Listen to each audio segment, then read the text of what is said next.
आप सभी का आपके अपने चैनल रंजन स्टडी सेंटर पर स्वागत है। आज ये वीडियो में अपडेट आप लोगों के लिए लेकर आया हूँ BBMKU यूनिवर्सिटी धनबाद के सभी स्टूडेंट के लिए। तो विनोद बिहारी महतो कोयलांचल यूनिवर्सिटी धनबाद में पढ़ने वाले सभी स्टूडेंट जिनका सेमेस्टर 1 का एग्जाम चल रहा है, उन सभी के लिए health, wellness and yoga, health, wellness and yoga जो आपका सब्जेक्ट है, इस सब्जेक्ट के इम्पोर्टेंट क्वेश्चंस को और उसके टॉपिक को समझाने के लिए वीडियो अपडेट है। तो जो भी चैनल पे नए व्यूवर होंगे, चैनल को सब्सक्राइब और शेयर जरूर कर दीजिएगा। तो हेल्थ, वेलनेस, योगा का सिलेबस का डिस्कशन हमारे पिछले वीडियो में किया गया है। अगर आपको पूरा सिलेबस जानना है, कितने मार्क्स का एग्जाम होगा, क्या कहाँ से क्वेश्चन आएंगे, कितने यूनिट में बटा है, तो पिछले वीडियो को आप लोग देख लीजिएगा। आज के वीडियो में हम लोग टॉपिक जो है स्टार्ट करेंगे और एक एक करके सभी टॉपिक को समझेंगे एक एक वीडियो के द्वारा। ठीक है, तो संतुलित आहार क्या है, बैलेंस डाइट किसे कहते हैं, संतुलित आहार और बैलेंस डाइट क्या है।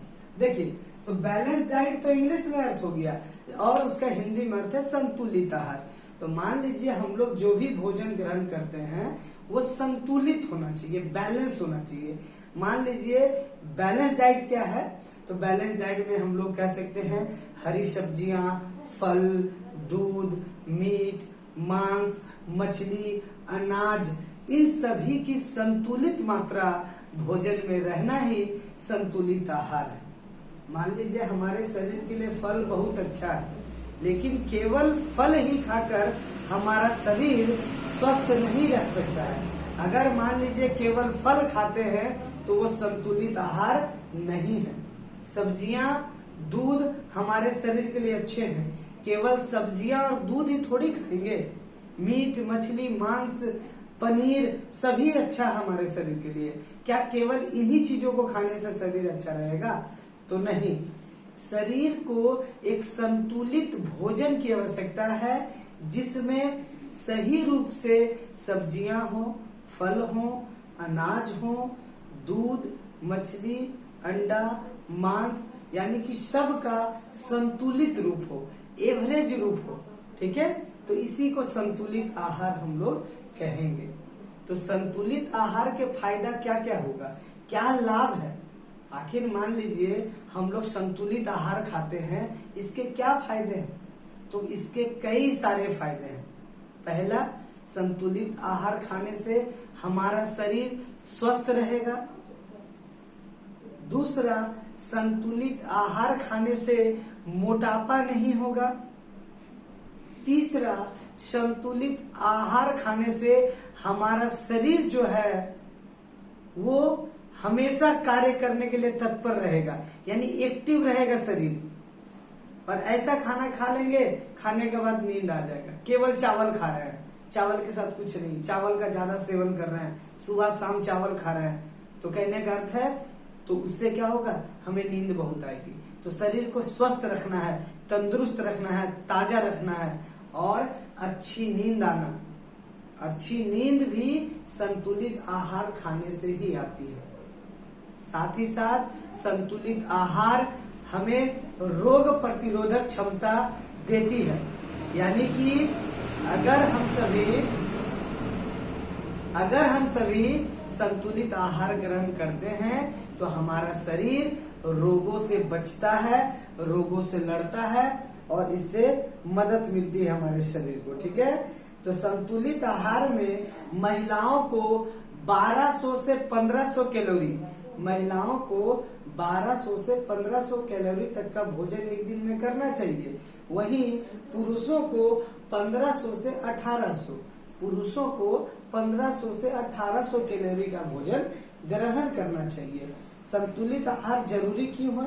तो प्रतिरक्षा प्रणाली के लिए, हमारे शरीर से रोगों को लड़ेंगे।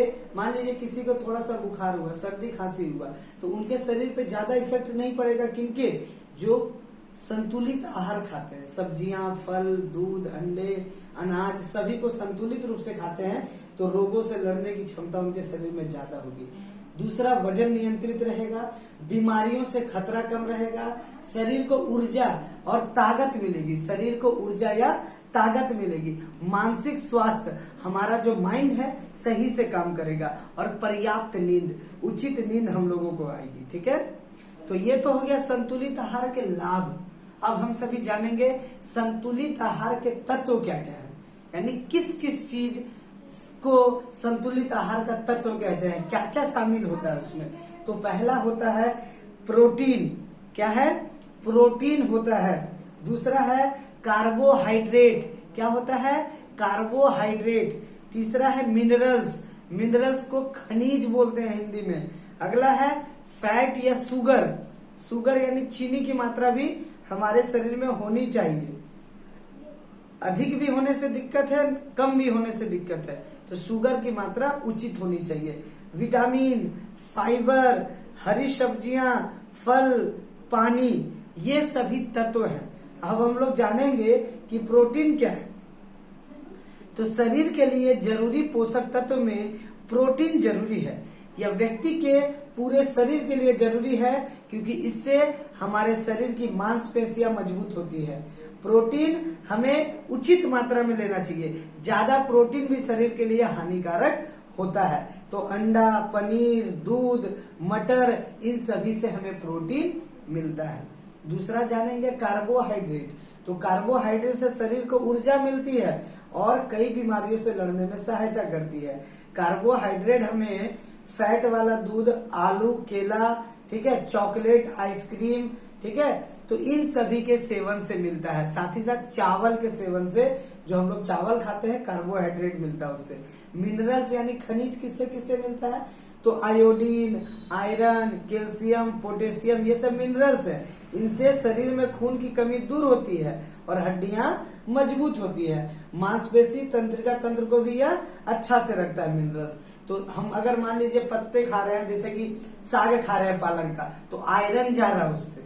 आयरन यानी लोहा, तो लोहा नहीं जा रहा, लोहा का अंश जा रहा है। तो खनिज भी जरूरी है। नमक खाते हैं, बोलते हैं आयोडीन वाला नमक, कहने का अर्थ है नमक से भी कुछ न कुछ जाता है। तो शरीर में दूध, फल, अंडा, ये सब खाने से मिनरल्स जाते हैं। फैट या शुगर, तो चीनी की मात्रा अगर हम लोग भोजन में करते हैं, चावल खाने से भी चीनी की मात्रा शरीर में संतुलित रहती है। आलू खाने से, जैसे शुगर पेशेंट को बोलते हैं चावल और आलू नहीं खाना चाहिए, लेकिन कब उनके शरीर में शुगर की मात्रा ज्यादा हो गई, इसीलिए जिनके शरीर में नॉर्मल मनुष्य को खाना चाहिए दोनों, ठीक है, अधिक होने पर कम खाना चाहिए या नहीं खाना चाहिए। विटामिन क्या है? तो संतुलित आहार में विटामिन सबसे प्रमुख होता है, क्योंकि विटामिन शरीर को जो है स्वस्थ रखता है, कई बीमारियों से लड़ने में मदद रखता है। त्वचा के लिए, हड्डियों के लिए, रोगों से बचने के लिए, खून के लिए, सभी के लिए विटामिन जरूरी है। यह अखरोट से मिलेगा हमें, मछली से, पालक से, दूध से, ये सभी मिलेगा। फाइबर क्या होते हैं? तो संतुलित आहार की बात करें तो फाइबर भी इसमें जरूरी है, जो पाचन तंत्र को सही से रखता है। तो यहाँ पर फाइबर जो है कई प्रकार के खाने से मिलता है और यह हमारे पेट की सूजन को, कब्ज को, हृदय रोग को कम करता है। हरी सब्जियां में पालक, धनिया, यानी हरी सब्जियां, जितने भी पत्तेदार सब्जियां हैं, ये खानी चाहिए। गाजर खाना चाहिए। तो कहने का अर्थ है संतुलित आहार किसे कहते हैं? तो संतुलित आहार यानी हमारे भोजन में फल, सब्जियां, दूध, अंडा, मांस, मछली सभी संतुलित रूप में रहे। ये नहीं कि कोई एक चीज खा रहे हैं वही खा रहे हैं, तो उससे शरीर स्वस्थ नहीं रहेगा। तो यही है संतुलित आहार। इससे रिलेटेड जो भी चीज आपसे पूछा जाएगा वो आप लोग जो है यहाँ पर लिखेंगे, ठीक है। तो संतुलित आहार हमारे शरीर के लिए काफी जरूरी है। अगले टॉपिक में, अगले वीडियो में मैं आप सभी को BMI बताऊंगा। BMI का मतलब हुआ बॉडी मास इंडेक्स, यानी हमारे शरीर में हमारा हाइट जो है और हमारा वजन जो है, उससे हम लोग BMI का एक फॉर्मूला होता है, उससे नापते हैं। अगर मान लीजिए किसी व्यक्ति की उम्र क्या है, उसका वजन कितना है, उसका हाइट कितना है, तो अगर BMI निकालेंगे तो अगर किसी का ज्यादा होगा, समझिए उसके अंदर मोटापा है, किसी के अंदर कम है तो उसके अंदर क्या है, कमी है, उनके शरीर में मांस की कमी है और जिनका एवरेज में सही आता है वो ठीक है। तो अगले वीडियो में हम लोग बीएमआई को समझेंगे। तो आप सभी जो भी नए हैं चैनल पर सब्सक्राइब शेयर जरूर कर दीजिएगा, क्योंकि आगे आने वाले योगा के कई सारे वीडियो अभी अपलोड होने वाले हैं। तो नोटिफिकेशन के बेल आइकन को दबा दीजिए ताकि आपको पता चल जाएगा। और 6 तारीख को होने वाले अंडरस्टैंडिंग इंडिया के लिए भी वीडियो पहले से उपलब्ध है और भी कई सारे वीडियो अभी आएंगे। तो कल जो है लाइव क्लासेस भी आप सभी को कराई जाएगी ठीक 12 बजे दोपहर में। तो जो भी योगा हेल्थ वेलनेस और योगा सब्जेक्ट जिनका होगा 12 बजे कल दोपहर में लाइव भी आ जाइएगा, ठीक है। और कई सारे वीडियो को देख लीजिएगा। तो चलिए धन्यवाद आप सभी का जुड़ने के लिए। जो है वीडियो को शेयर भी कीजिएगा, ठीक है। धन्यवाद।